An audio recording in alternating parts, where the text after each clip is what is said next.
not the mighty Sam Quinn, the mighty Sam Quinn at Sam Quinn CBS. He wrote an article yesterday about the complexities of a marketing trade and why the Warriors should or shouldn't do it. And he brought up the short roll with Kuminga and Draymond. Draymond throwing out Kuminga. He believes in Kuminga. So we'll get into his article at 1 o'clock because a lot of talk is surrounding the Golden State Warriors and what are they going to do? Are they rolling out this roster? It feels like their roster is set for now, but who knows what could happen? Again, August 6th is a very important date for Lowry marketing. What is he going to do? Is he going to sign an extension? Does he want to get moved? Maybe they're working on it right now. Who knows? But what about this guy, Shasky? Because we talked about Moses Moody, a forgotten guy. And by the way, we are jacked up. We're jacked up this week. That's right. You're not listening. You're not, on mushrooms or something. It's Joe Shasky the Butcher. It's Ponte Hill from 10 to 2. Because we're all jacked up this week. Willard and Dibs did 6 to 10. They'll do 6 to 10 tomorrow. They'll be back at 2 to 6 on Monday. Steiny and Guru will be back 2 to 10 Monday.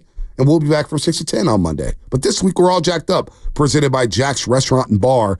Steiny and Guru will be coming in after us from 2 to 6 today and tomorrow. And we're giving away an autographed Klay Thompson jersey Friday. You want to listen? At 8:11 with Willard and Dibs. 1:11 with Shasky and I. And 5:11 with Steiny and Guru for your chance to win an autographed Klay Thompson jersey Friday. Now, we talked about the forgotten guy in Moses Moody. But a forgotten guy in trade talks. Nobody's discussing this guy. And Kendrick Perkins, our old friend Kendrick Perkins from ESPN, actually wants to see this player on the Golden State Warriors instead of Lowry marketed. I would like to see Brandon Ingram, because we know that the Pelicans are listening to offers. Yep. Go to the Golden State Warriors. Ooh. I think Brandon Ingram, alongside Draymond Green and Steph Curry, not only would do wonders for him, but that would do wonders for the Golden State Warriors. This is a young man that has proven that he could go out there and average 25 a night. He's a bucket getter, most important position in the game. And I think putting him alongside Steph Curry and Draymond Green would actually put the Warriors back in the thick of things, especially in the Western Conference. Big Perk is on to something. Well, Jerry Stackhouse is here, and he has a great relationship with Brandon Ingram. I would take Brandon Ingram for Andrew Wiggins yesterday. Let me throw some data at you. Throw any data you want. He'd be the clear-cut number 2 scorer. And I think he would look good as I know he has to have the ball in his hands and blah, blah, blah, blah. He'd get better looks on the open floor with Curry and Pajemski and Draymond. I think he'd get great looks. I think he would also open up the middle of the lane for Jonathan Kuminga. Here's a caveat with Brandon Ingram. With the exception of his rookie season, he played 79 games. He's never played more than 64. He's gone 59, 52, 62, 61, 55, 45, and 64. Now, I haven't included the postseason because he's played in the postseason a couple times. He's played the postseason twice, a total of 10 games. His first go-around in the postseason, he played in 6 games in a 6-game series. Who they lose to in 6 games? Forget who they lost to, but he scored 27 a game in that series, 6 rebounds, 6 assists, 83% from the free throw line. And then last season, it didn't work out well for him against OKC. The torture chamber had him locked up.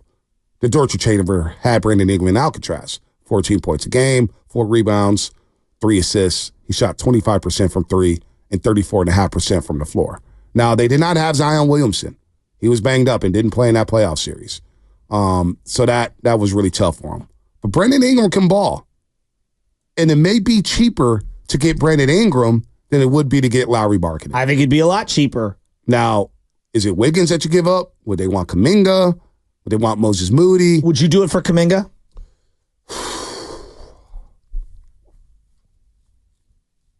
No, Brandon Ingram wants to get paid too. He's making $36 million this year, I believe. So you'd have to staple some stuff, and you're gonna have to make a decision on him for the future. Would you want to pay him? How would that big 3 look like? Oh, they lost to Phoenix. That's right. They lost to Phoenix because Alvarado was getting on Chris Paul's nerves. Forgot about that series. Gosh, I don't know. Ingram could do more offensively. Where's he at defensively? That's what I don't. We could ask Sam Quinn that because he covers the entire league. I don't know. You do that? Kuminga for Ingram? No. Wiggins and some other parts, yes. I trust Ingram's been very unreliable health-wise. Mm-hmm.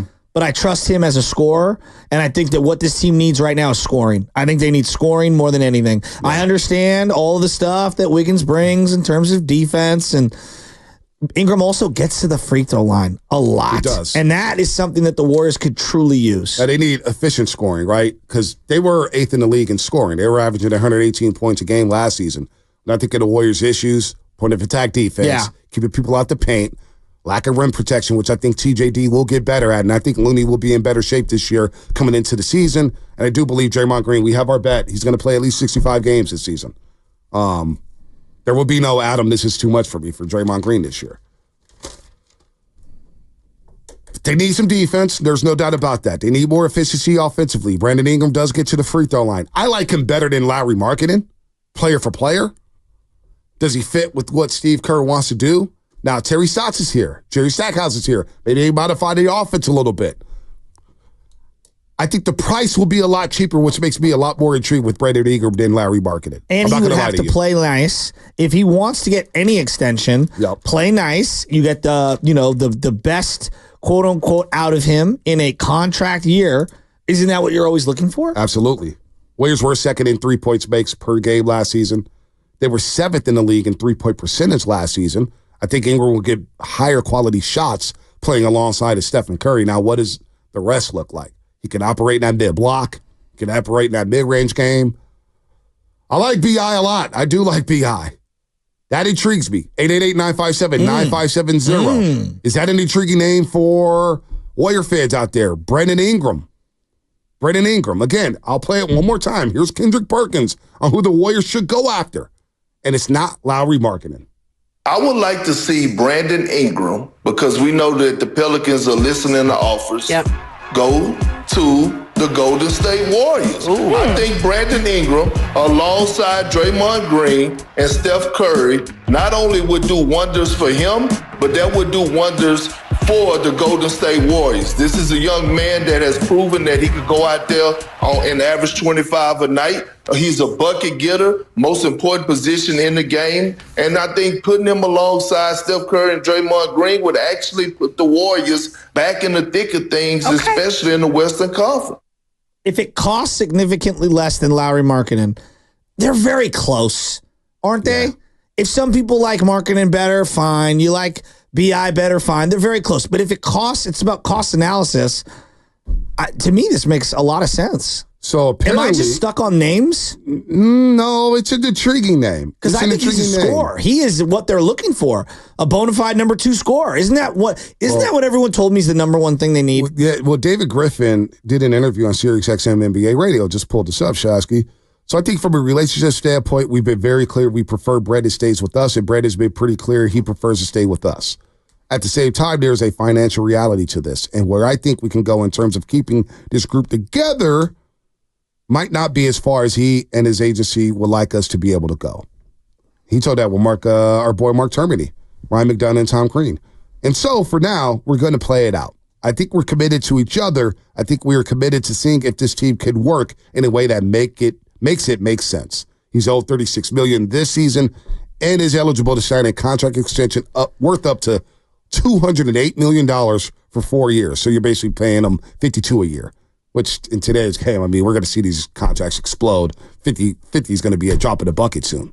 Guys are going to be getting $80 million a year. We're going to see some soccer numbers out here in the Premier League and La Liga. If New Orleans were willing to offer him that much, the deal would surely be done, but it has decided not to. Griffin said, in some markets, you don't have to make any decisions. You get a max, and you get a max, and you get a max, and you hoard talent. We're not that market. So we're going to have to make sure the fit is right, and we're going to have to make sure that we can keep the group together. So if there is a way we could do that with Brandon in a sustainable way, we want to do it. And I think he feels the same. I mean, what team has multiple maxes and is continuing to act like Griffin? What, are you looking around the league, bud? He has been, one of the more overrated GMs in terms of people we talk a lot about. Oh, he's done such a great job. He's hoarding picks. He makes moves. And yet they're always in the same positions. Right. Always. He's very mediocre. Yeah, I think he's a little overrated. Good guy. Well, because he talked on ESPN for a year when he was unemployed, and we elevated his status. Or he was a GM with LeBron James. His stock was at an all-time high, I should say, after the Anthony Davis trade, and everyone said the Lakers got swindled after that, and then obviously they won the title, and then they got Zion, but then after that, it's just been a lot of hurt Zion and hurt Brandon Ingram. Lonzo Ball moved on. Josh Hart moved on. Yep. Julius Randle moved on. And then the Warriors, who we're going to talk to Daquan Plowden, hopefully at 1:30. We got a little Daquan Plowden. Wow, we're getting all the players. Can we Jeez Louise. This is a lot. We get breaking news. Could you get Bronny on later?